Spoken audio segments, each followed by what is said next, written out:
बिस्मिल्लाहिर्रहमानिर्रहीम। वियर्स, मैं हूं तलहा ज़िया अब्बासी और आप देख रहे हैं हमारा official YouTube channel AR consultant.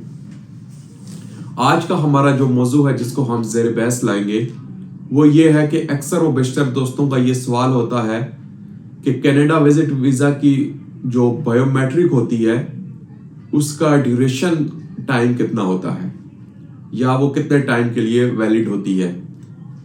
अक्सर दोस्त ये सवाल करते हैं, तो मैं आप दोस्तों को बताता चलूं कि जो आपकी कनाडा विजिट वीज़ा की जो बायोमेट्रिक होती है वो वन टाइम जो आपकी बायोमेट्रिक होती है वो 10 ईयर के लिए आपकी वैलिड होती है।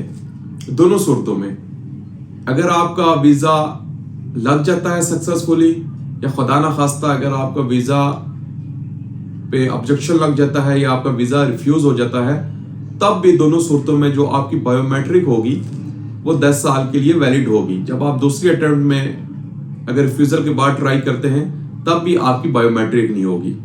अब मैं आपको बताऊं कि बायोमेट्रिक पे आपका कितना खर्चा आता है, फर्स्ट टाइम कितना आता है और उसके बाद आपका दूसरी अटेम्प्ट में आपके बायोमेट्रिक में कुल कितने अखराजात आएंगे।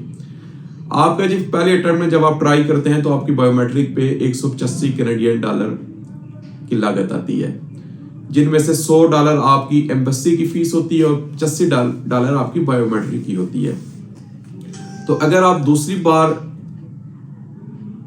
ट्राई करते हैं कनाडा विजिट वीज़ा के लिए या किसी भी हवाले से अप्लाई करते हैं तो आपकी जो दूसरे उस अटेम्प्ट में आपकी सिर्फ और सिर्फ $100 फीस लगेगी। चूंकि बायोमेट्रिक तो आपकी पहली मरतबा हो चुकी थी और वो 10 ईयर के लिए वैलिड है और बायोमेट्रिक की $85 फीस है वो उसकी मद में आपकी 10 ईयर के लिए वैलिड है। दूसरी बार जब आप करेंगे तो आपकी जस्ट आपके $100 जो एम्बेसी की फीस होगी जो दूसरी अटेम्प्ट के लिए आपको देनी पड़ेगी। यानी कि मुख्तसरन इससे आप ये नतीजा भी अखज़ कर सकते हैं कि अगर आप एक बार कनाडा विजिट वीज़ा रिफ्यूज़ल होने के बाद अगर दूसरी बार अप्लाई करते हैं तो आपका जो केस होगा वो सिर्फ और सिर्फ $100 में आपका केस तैयार हो सकता है।